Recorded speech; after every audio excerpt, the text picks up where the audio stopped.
Hello my friends and welcome. Let's go to the latest update from Ukraine. Let's speak about the landing operation that Ukrainian special forces perform across the Dnieper River in Kherson region. So far it works well for our guys and they were able to capture more territories with the counter-offensive operation. Let's zoom closer to the place. So here the road definitely was cut by Ukrainian forces. We also have the reports about it from the Institute of the War Researches. Russia obviously tries to eliminate our forces here and they use the aviation bombs. What is interesting that today they reported that they opened the fire on Pitstepne. It is not far away from the Ukrainian landing point, but still the fighting might be going just in that village. So there could be the small group of Ukrainian soldiers who made it to this village, but we are not sure about it yet. The Ukrainian side confirms the landing operation, but they're not saying where exactly it is happening and with what resources. It is pretty much logical. For now it is just the beginning,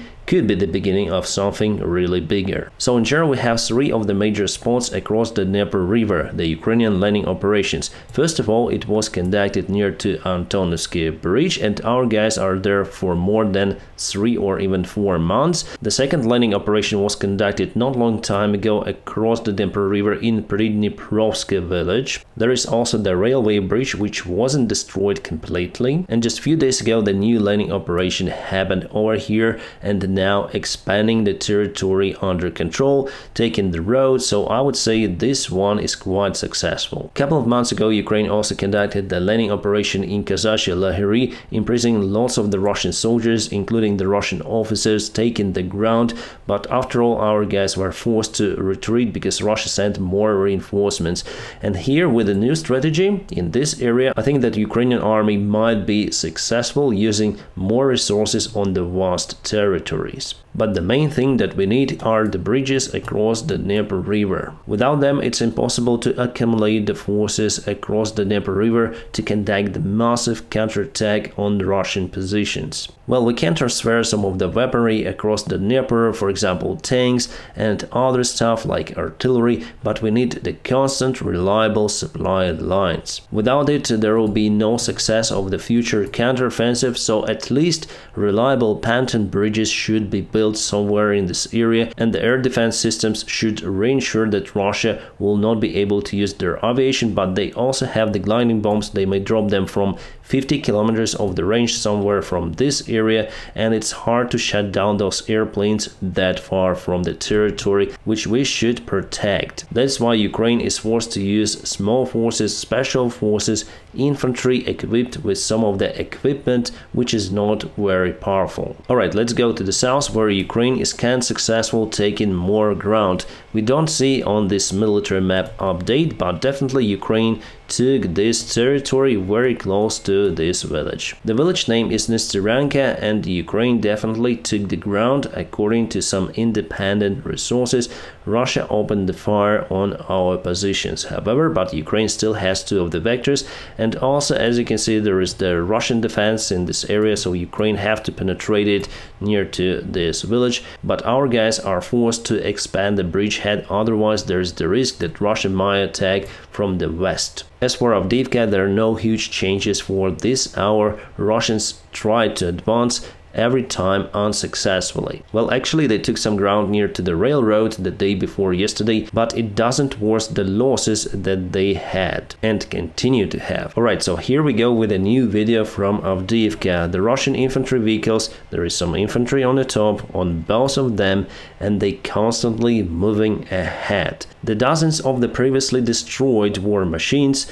didn't convince them to stop. I mean, they have the order definitely, but as for the human being to go and just to lose the life in this useless attempt to take the ground is complete nonsense. As you can see, Russia started to use much less forces than before, but still they advanced mostly during the daytime and without backup from their artillery. That is what Ukraine does on the south, mostly advancing during the night time using the special equipment, the thermal cameras, the night vision. Our artillery does the awesome job by targeting the Russian vehicles and their artillery, and Russia doesn't have those tools. So let's see what happened to those vehicles. You can see the artillery fire start to appear from the Ukrainian side. The smoke is coming from the place and the Russian vehicles were just kaboomed, both of them with the infantry. My friends, I'm unable to publish the full videos about those cases on this platform. For that, I use Telegram. You may find it in the video description just below or scan the QR code available on the screen. There I usually update my followers with more information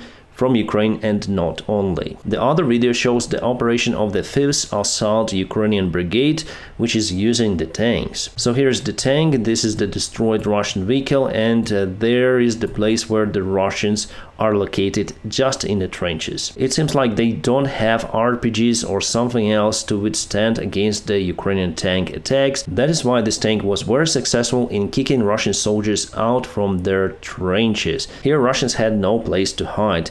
By the way, this attack was performed during the daytime. Probably there is no help for Russians from their artillery. Russia urgently started to build the defense lines not far away from Avdiivka. We're speaking about the trenches and the dragon teeth which they put to stop the Ukrainian tanks. It is quite a strange move from the Russian Federation because now they try to assault encircling Avdiivka, but it looks like they changed their strategy, going to defense because their offensive tactics in Avdiivka was a big failure for them. Again, Avdiivka, Russia tried one more attack, and unsuccessful this time. It was the mine and the Russian tank. About our yesterday's topic with ATACMS missiles, the target was the Russian air defense systems, S-400. As it was reported also by the Russian side, they lost 3 of those systems in Luhansk Oblast. How they say it is, we shut down the ATACMS missiles using our S-400 systems,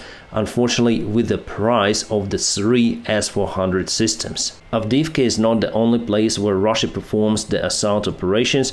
There is also the map update from this place. Unfortunately, Russia took the territory, so it was yesterday and it is today. They tried numerous vectors of the attacks, taking the ground sometimes. Before they already tried to advance from this place to Novomikhailivka, now they try to advance from the south. They're searching for some sort of the weak spot in Ukrainian army defense, advancing in this place in Avdiivka, also near to the Bakhmut, also in this place near to Bilahorivka, and they will also try to advance to Kupiansk, and there was an attempt to advance to Borova. As you can see, the front line is very huge, so unfortunately there are the possibilities for the Russian army to advance. The bad thing for Ukrainian army that everyone was expecting the successful assault operation on the south and probably near to the Bakhmut area. Yes, Ukraine took the ground, but now everything mostly leveled off and stopped, and Ukraine had no time creating the defense lines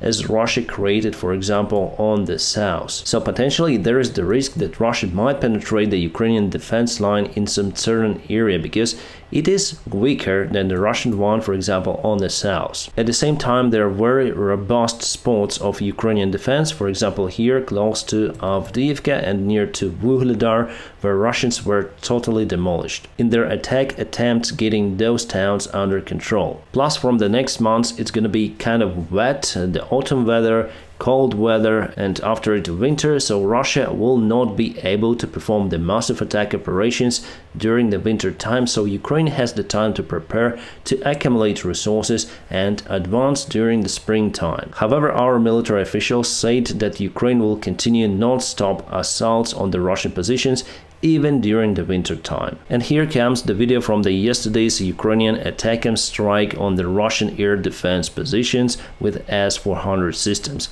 Quite a big kaboom. The losses for both of the sides for the last 6 days, we are speaking about all of the front lines. So Russia lost 179 vehicles, Ukraine lost 48. About the tanks, Russia lost 30 of the tanks, Ukraine 11, this time much more compared to the previous statistics. Plus, from those 11 tanks, Ukraine lost 2 of the Leopard 2A4. Already many of the Ukrainian Leopard 2 tanks were destroyed or damaged. Usually Russia uses the Lancet drones to target them. About the Caterpillar armored vehicles like BMD or Bradley, Russia lost 48, Ukraine 5. BTRs, MREPs, Russia lost 33, Ukraine 10. Artillery, Russia lost 20, Ukraine 4. Unfortunately, we also lost 2 of the M777 artillery systems. Aviation, Russia lost 16 of the helicopters, including K-52 and Mi-8. That is because of the ATACMS attack on their military bases. Ukraine lost 1 Mi-24 helicopter. So pretty much Russia has more losses compared to Ukraine, 3 times more or sometimes 4 times more. This time Ukraine has more losses because it also started the assault operations mostly on the south. They are intensified. Some information about the ATACMS missiles leaked to the press, unfortunately. So according to it, Ukraine will obtain the 300-kilometer range missile just after the new year in January 2024. Plus, that modification will go not with the cluster munition warhead, but with a very powerful warhead. Hello, Kerch Bridge. Indeed, that is what we need to cut the supply lines for the Russian Federation, not just the Kerch one, but many. Today, John Kirby said that Russia may continue their attacks throughout the front lines. They have the military potential for it even during this winter campaign. He said that Russia might reach the tactical success on the front lines in some areas. Well, definitely it could be, because again, Russia has lots of the resources. On the other hand, Ukraine needs more resources for attacking on the south. For example, last year, European Union promised 1 million artillery shells for Ukraine, but delivered so far 300,000 shells. Just to compare, North Korea sent to Russia already 350,000 artillery shells, and they will send more. So what is the problem in supplying Ukraine with those artillery shells as it was promised before?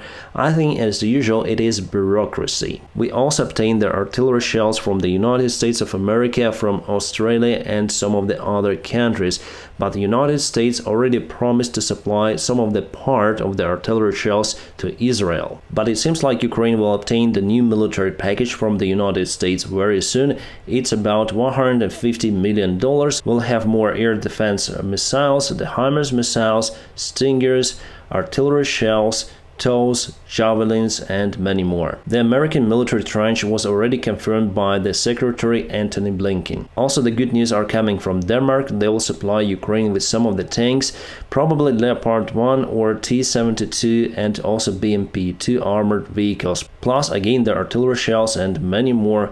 $500 million from the Denmark. Awesome. To compensate the help for Ukraine, Russia started to build lots of the factories to produce ammunition, weaponry, and different stuff, so it could be a very long-term war. It is already about resources, so who will have more resources wins. The problem is that many of the Russian military factories are not yet under the sanctions, and they continue to receive the spare parts. For example, the famous Russian hypersonic missiles Kinzhals obtain parts from the Western countries, including the United States of America. The United States officials already confirmed that Ukrainian pilots started the training in Arizona on F-16s. It's the practical training, so the theoretical part was already passed successfully by our pilots. The practice usually takes 3 months, not less than that. To some of the international news, Hamas delegation went to Moscow, so tourists meet with tourists. It's the first official visit of the Hamas delegation elsewhere since they performed the attack on Israel, the barbarian act. It is terrible, and Russia obviously supports that. Plus, we already know that they supplied their instructors and weaponry to Hamas. Iran again frightens, let's say,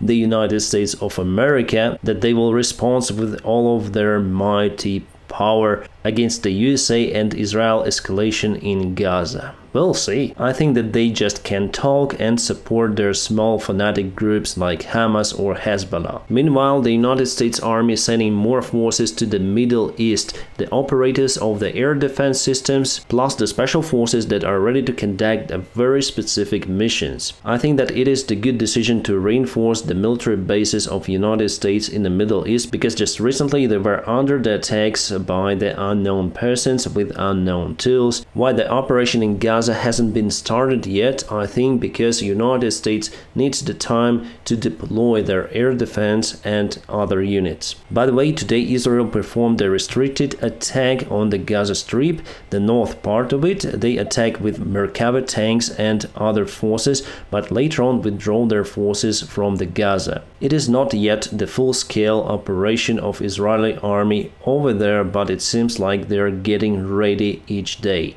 Some military bloggers say that this operation will not be successful for Israel. I don't think so, but it might bring unforeseen circumstances for every side. Plus the huge losses for Israeli army and for civilians in Gaza. But it will not be the real catastrophe for Israeli army. They might get Gaza Strip under control. But what is next? My friends, now press the like to this video, and also if you want to support my job, you may check out some of the links just in the video description below. Special thanks for my Patreon supporters and the sponsors of my YouTube channel. Guys, you are awesome. I wish you all a peaceful sky wherever you are, and have a great time.